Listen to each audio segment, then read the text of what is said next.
I roll my ankle. Are you ready? Can you catch this domo? Do you want a touchdown or not, dog?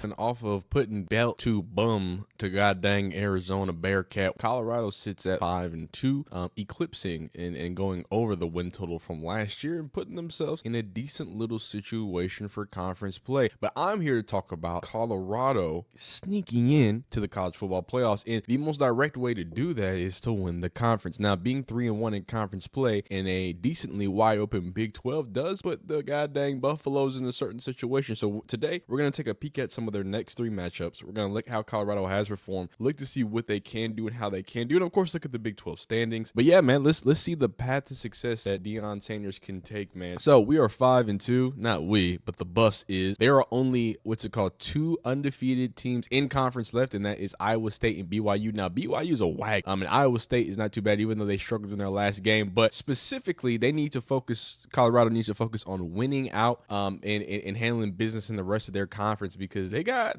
some people who can shock them. We're gonna stop at Utah because you gotta finish your breakfast first.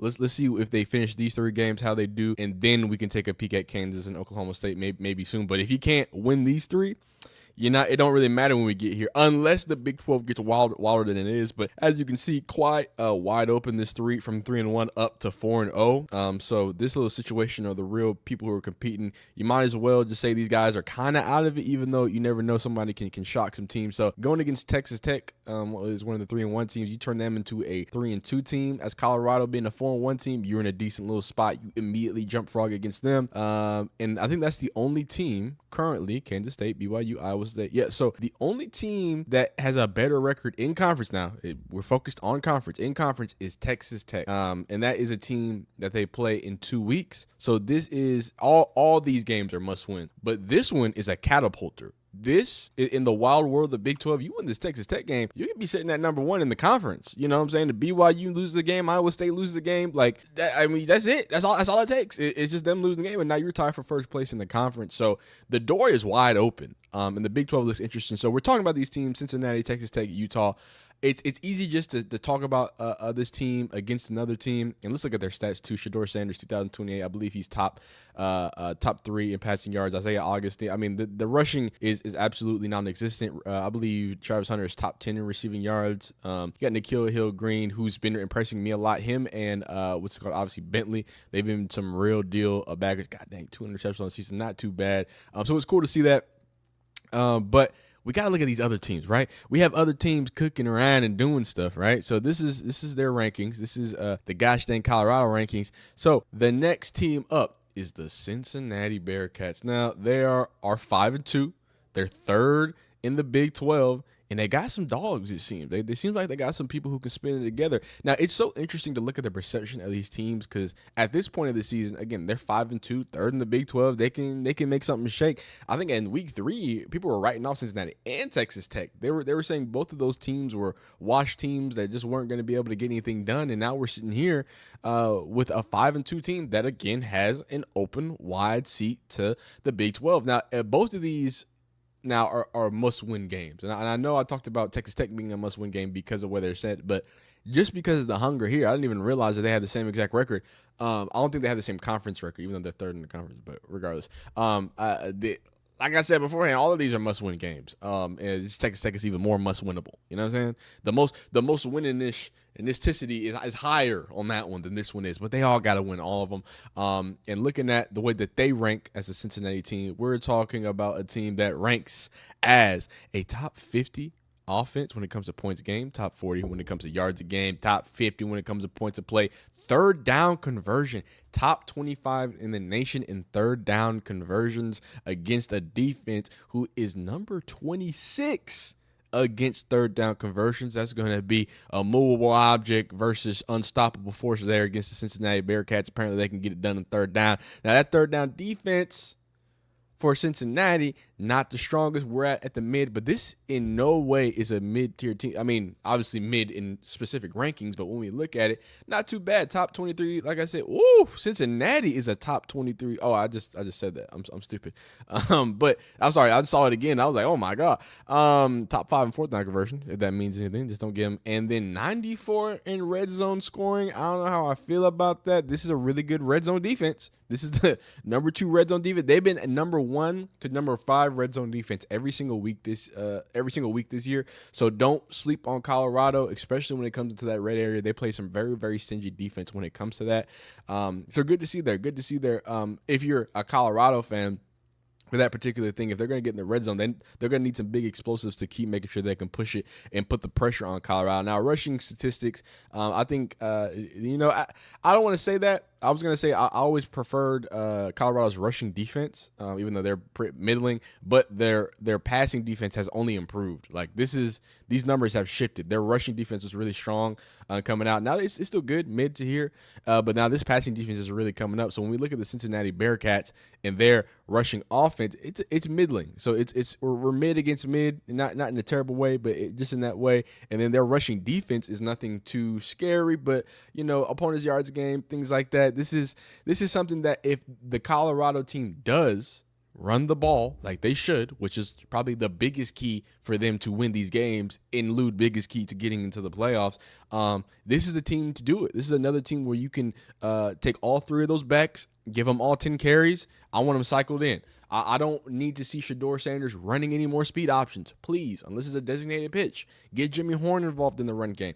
I want to see them run over this basically bottom to mid-ranked rushing defense. This needs to happen, and if they can become – everybody loves Shedeur Sanders. Everyone knows he's great. The wide receiver room is great. But if this offense can become two-dimensional, right, multi-dimensional, it takes a lot of defense hearts away because they can hit the explosives anytime they want. Every 4th play is an explosive play with Colorado, okay? It just, when you get to that 3rd and long, which they create a lot of 3rd and long for themselves, you shouldn't have to convert a 3rd and 10, 3rd and 7, 3rd and 8, even though they can, even though they've done it. Let's not put ourselves in those certain situations. So, in doing that by making yourself on 2nd and longs, making it easy 3rd and short. On 2nd and medium, make it 3rd and 1. Like, make sure that we're running the ball and doing it safely and making sure we're moving the ball there, because this is a team that you can easily do it against. If they're going to win against Cincinnati, it's all in the rush defense, because their pass defense is not bad either. Their pass defense is here, but Shedeur can shred this. I mean, we're talking about one of the best pass offenses in the nation.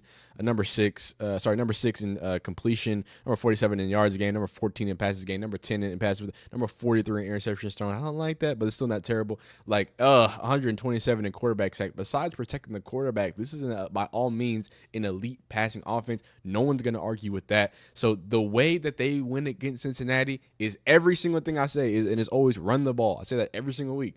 Run the ball. You have plenty of backs to do it. I know people have been banged up. We got to get creative as an offensive coordinator to make sure we can get safe yards, control the ball, and get some time in possession too. You know what I'm saying? Keep it consistent and keep it there. So that's how we beat Cincinnati. I keep saying we. I am not a Colorado fan. I am a sad Texas fan, son. But you know what I'm saying?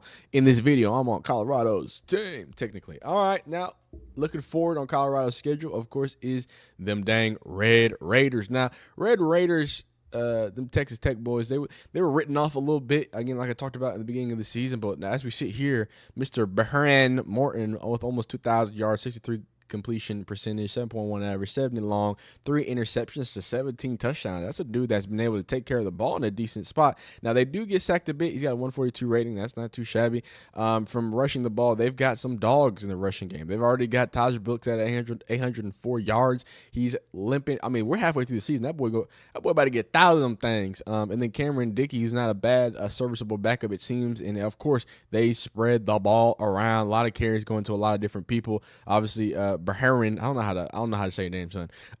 Is getting wiggly as well. Of course, don't pay too much mind to this because as long as 26.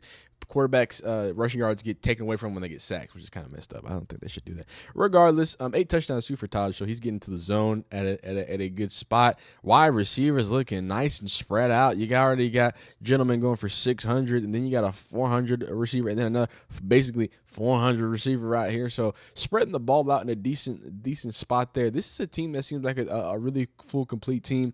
Defense side of the ball. Where them picks at? I want to see the total for picks. I want to see your total for picks. They created 8 interceptions.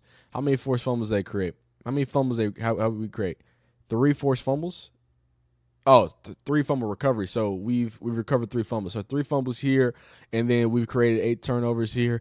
Not bad. This seems like an offense and defense that really flies around and gets the job done. Going on the team side, scoring per game 41.9. Oh wait, sorry.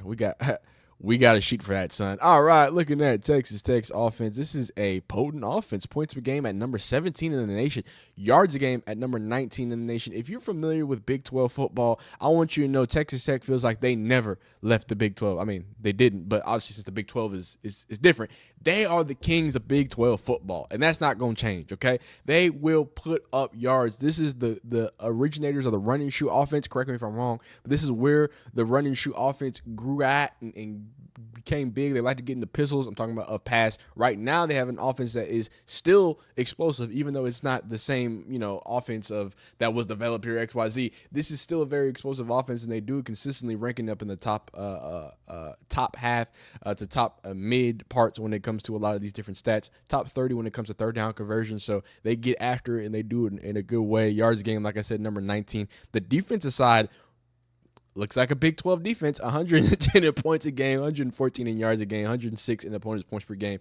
And they are elite on third down for some reason. Okay, so they get off the field. That's good to see. They do get off the field. And again, we're going against a Colorado offense who's elite on third down. Not elite, decent on third down. And then their defense, though, who's pretty elite on third down, being in the top 30 in the nation, that is not too shabby.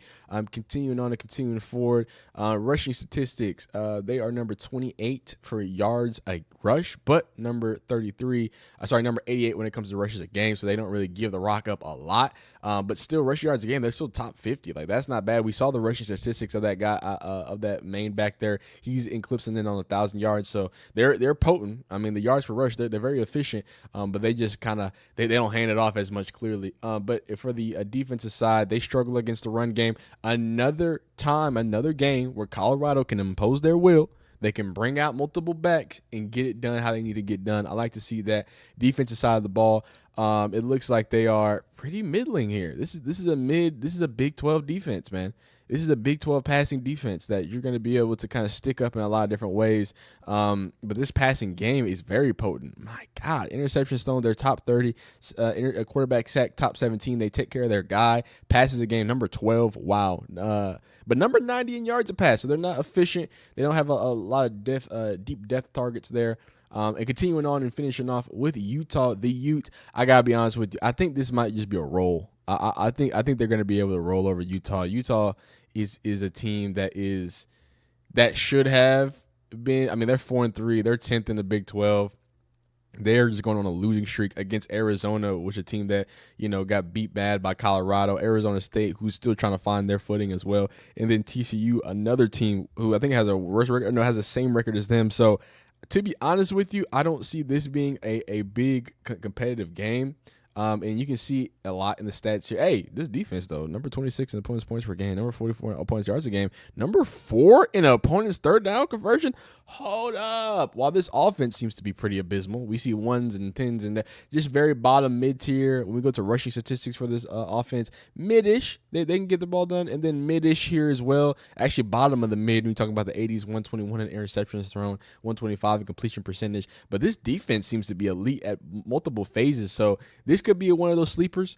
So don't overlook Utah like I just wanted to if you're a Colorado fan, because they can come in here and handle business in the way that it needs to be handled. So that's absolutely phenomenal. Those are the opponents Colorado needs to beat. Like, it needs to happen. They need to beat them.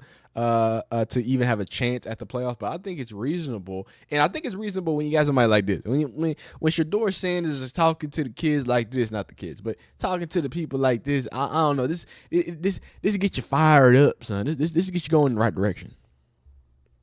Okay, I will. What's the G? The one he had, G. I roll my ankle.